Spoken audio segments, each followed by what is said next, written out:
Bonjour à tous et bienvenue dans cette nouvelle vidéo tutoriel. Aujourd'hui nous allons nous intéresser à un logiciel qui est extrêmement utilisé dans le VTubing ces derniers temps, qui est au nom de VisiFace. Alors pourquoi je décide de faire ce tutoriel aujourd'hui sur ce logiciel? Car pour moi c'est le meilleur logiciel qui existe en ce moment pour faire du tracking facial pour le VTubing. Alors je n'ai jamais parlé de ce logiciel dans mes anciennes vidéos où je listais donc les logiciels pour être VTuber, car tout simplement ce logiciel n'existait pas. En effet, VisiFace est très récent et le moins qu'on puisse dire c'est que c'est un logiciel qui est désormais bien démocratisé dans le domaine du VTubing et qui s'est très bien intégré. Il faut savoir que c'est donc un logiciel qui a été créé par deux indépendants du nom de Emiliana et de Dit. Et d'ailleurs il faut savoir que ce dernier, qui est donc un VTuber français, Cocorico nous voilà, a créé également un autre logiciel mais cette fois pour du tracking VR. Donc si par hasard vous êtes intéressé par le tracking VR pour le VTubing, je vous invite à vous y intéresser. Le nom du logiciel c'est Tracking World, les liens seront en description. Alors aujourd'hui dans cette vidéo, je vais vous expliquer comment marche VisiFace, les bases de son utilisation car il faut savoir que c'est rempli d'une multitude d'options, et je vais également vous expliquer comment marche la calibration des expressions car en effet ce logiciel a une petite particularité par rapport aux autres de d'habitude, c'est qu'on a la possibilité de traquer ses propres expressions faciales. Et tout ça, je vais vous en parler durant ce tutoriel. Nous allons commencer donc sans plus trop tarder, c'est parti.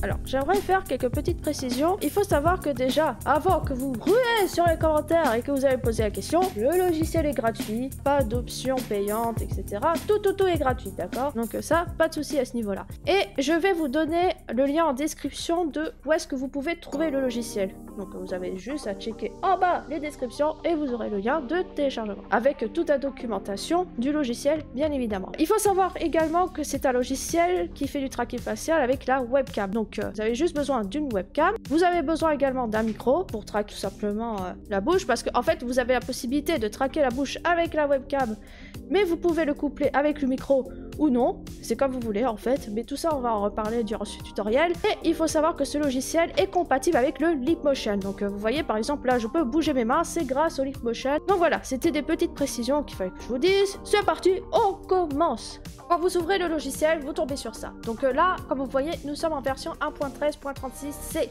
bêta. Ouf. Donc il est possible que peut-être dans le temps ça va un petit peu changer et tout, mais dans tous les cas vous aurez tous les avatars qui vont apparaître ici quand vous les aurez ajoutés. Si c'est la première fois que vous lancez VisiFace, vous aurez que ce petit bouton qui vous dit Add Avatar. Donc c'est ce qu'on va faire. Tac, pour vous montrer, normalement vous allez avoir une fenêtre dans l'Explorer qui s'ouvre. Vous le voyez pas ici, c'est normal. Et donc là on va vous dire de choisir un avatar dans le format VRM. C'est normal parce que c'est un logiciel qui est compatible avec les avatars en format VRM. Donc là je vais m'en choisir un. J'aimerais ajouter une petite précision supplémentaire. Vous remarquerez qu'en plus du VRM, vous pourrez choisir un autre format qui est le VSF Avatar. Il s'agit d'un format de fichier très spécifique qui a été créé pour VisiFace. Pour faire très simple, c'est un format de fichier créé pour le logiciel vous permettant d'importer des avatars que vous personnaliserez sur Unity. Je ne vais pas être précise à ce sujet dans cette vidéo, on passe un lien en description qui explique très bien à quoi ça sert. Mais pour faire très simple, à partir d'un avatar en format VRM, vous pourrez lui ajouter des animations et autres fonctionnalités plus complexes via Unity et l'exporter en format VSF Avatar. Voilà, et là ça se rajoute.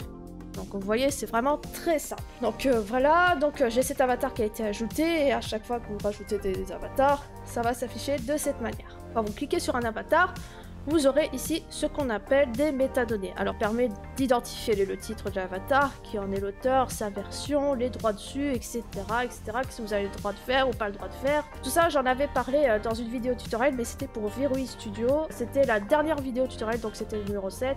Donc si vous êtes intéressé, n'hésitez pas à aller la voir. Donc on choisit son avatar. Bon, moi de toute façon je vais repartir sur mon avatar de base, voilà, parfait. Déjà, grosse panique.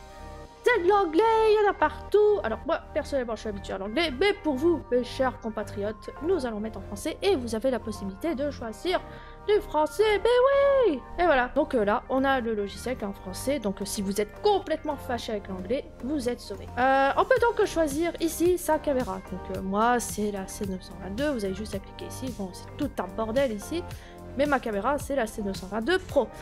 Paramètres de caméra, bon, on peut laisser... paramètres de caméra par défaut. Si vous connaissez les paramètres de votre caméra, bah allez-y, hein, mais sinon vous pouvez laisser par défaut, c'est pas grave. L'IPS de la caméra, donc ça c'est les images par seconde, Il me semble que le max c'est le 30, exact, on est à max 30, ça suffit largement pour le track. Qualité de tracking. Alors, la qualité, c'est très important. La qualité va permettre de vous faire en sorte si le tracking sera plus ou moins de bonne qualité. Si vous mettez au plus bas, la qualité sera forcément de plus en plus faible, voire pas du tout. Par exemple, on a une qualité grippin. Si votre ordinateur est un grippin, bah il faudra mieux choisir le grippin comme qualité si vous voulez pas que votre PC tombe en panne. Mais sinon, plus sérieusement, réduire la qualité permet de moins solliciter le processeur du PC, parce qu'il peut arriver que peut-être VisiFace demande beaucoup trop de ressources. Si vous avez un problème avec le processeur qui prend qui est énormément sollicité avec VisiFace, baissez la qualité de tracking, par exemple en moyenne. Dans tous les cas, vous aurez du tracking, sauf si vous tombez dans le grippin. Donc moi, pour le coup, je vais choisir haute qualité. Alors, il faut savoir qu'il y a deux hautes qualités. Il y a celle-ci et celle-là. La différence, c'est le wink support. Wink, ça veut dire cligner, d'accord? Donc ça permet en fait de cligner les yeux comme je fais ici. Donc ça permet de faire ça. Alors que si je mets en haute qualité, je ne pourrais pas faire des clins d'œil, ce genre de choses. Donc voilà, donc ça c'est quelque chose qu'il faut savoir. Microphone, voilà, c'est le micro tout simplement. Voilà, vous choisissez votre petit micro. Et vous avez un petit bouton paramètres recommandés. Alors, ce bouton va permettre de vous recommander la qualité de tracking qu'il faudra choisir en fonction des performances de votre ordinateur. Cela est utile si vous ne savez pas quelle qualité de tracking il vous faut pour votre ordinateur. VisiFace me recommande une haute qualité par rapport aux performances de mon PC. Vous verrez qu'il y aura d'autres valeurs affichées en dessous. Il s'agit de valeurs d'IPS maximum associées aux autres qualités de tracking. Dans mon cas, par rapport à mes performances, si par exemple je veux choisir de la qualité moyenne, je peux avoir un IPS au max de 64 fps. Cela peut être intéressant si vous avez des soucis de performance, de voir donc jusqu'à quelle qualité vous pouvez choisir. Donc voilà, et après vous faites tout simplement commencer. C'est parti. Et donc, nous y voici, nous y voilà, nous sommes donc dans VisiFace. Alors, du coup, je vais vous expliquer comment marche VisiFace, donc les petites options qui se trouvent sur le côté, et nous allons aller en profondeur dans les options, bien évidemment. Alors, d'abord, nous avons les paramètres. Pouf! Incroyable, les paramètres nous donnent encore plus de paramètres. Donc, cela on va détailler plus tard. Donc on aura la possibilité de paramétrer son Leapmotion si on a un Leapmotion. Alors juste pour rappel, le Leapmotion c'est un petit boîtier qui permet de traquer les mains. Paramètres des effets, ça on verra plus tard, ça aussi pour la lumière. Le paramètre des expressions, donc ça c'est ce dont je vous ai parlé au début, c'est la possibilité de pouvoir donc calibrer ces expressions, mais ça on verra après. Et les paramètres généraux, ça on va voir dans très peu de temps. On a la sélection d'avatar, ça permet tout simplement de revenir dans la sélection d'avatar si vous êtes bourré. Oups, je voulais pas celui-là, je voulais un autre. Tac. Voilà, vous voyez, je peux changer très facilement, sans problème. Tac. Tac, vous choisissez votre avatar, vous faites sélectionner, c'est parti. Aide! Alors ça c'est super important l'aide, parce que du coup, si vous êtes complètement bloqué, vous avez toute une panoplie de conseils et de tips par rapport au logiciel, donc tout est très bien précisé, comment ça marche les raccourcis, le paramètre des expressions, si vous êtes encore perdu, vous pouvez avoir du texte ici, comment ça marche la caméra, la lumière, la détection des expressions, tracking sourcil, blablabla. Et aussi une chose très amusante, c'est que vous avez donc un tutoriel dans l'aide qui se trouve ici. Alors du coup, ça fait un tutoriel dans le tutoriel. Qu'est-ce qu'on se marre, incroyable. Je vous propose qu'on y fasse un petit tour dans le tutoriel pour voir ce que vous pouvez y retrouver. Vous avez juste à cliquer dans Aide, Tutoriel, et nous y sommes. Dans un premier temps, on vous montre comment afficher VisiFace dans un logiciel de record pour streamer ou pour faire des vidéos. La démonstration ici se fait avec OBS Studio, sachant que avec Streamlab OBS, c'est pareil. Il faut savoir que VisiFace ne fonctionne pas donc avec un fond vert, mais avec de la transparence. Il faut faire donc Game Capture de VisiFace dans OBS. Bien choisir bien sûr la fenêtre à capturer, et ensuite il faut cocher la case Allow Transparency, ou encore en français, autoriser la transparence, et décocher capture cursor ou tout simplement la capture de la souris. Lorsque vous autorisez la transparence, la capture du logiciel dans OBS aura un arrière-plan de votre avatar qui devient transparent. Lorsque vous décochez capture cursor, la souris n'apparaît pas lorsqu'elle se trouve dans VisiFace. Ensuite, on vous montre comment cacher l'interface de VisiFace, c'est-à-dire tout simplement tous les petits boutons se trouvant dans VisiFace. Vous avez un tout petit bouton en bas à droite qui permet de le faire. Et si vous voulez cacher ce petit bouton, vous avez juste à appuyer sur la touche espace. Il peut arriver que de temps en temps votre avatar parte un petit peu en cacahuète et qu'il reste pas face à la caméra.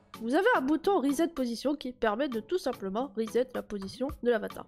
Donc c'est-à-dire qu'il se remet au centre. Vous avez la touche R qui permet de le faire.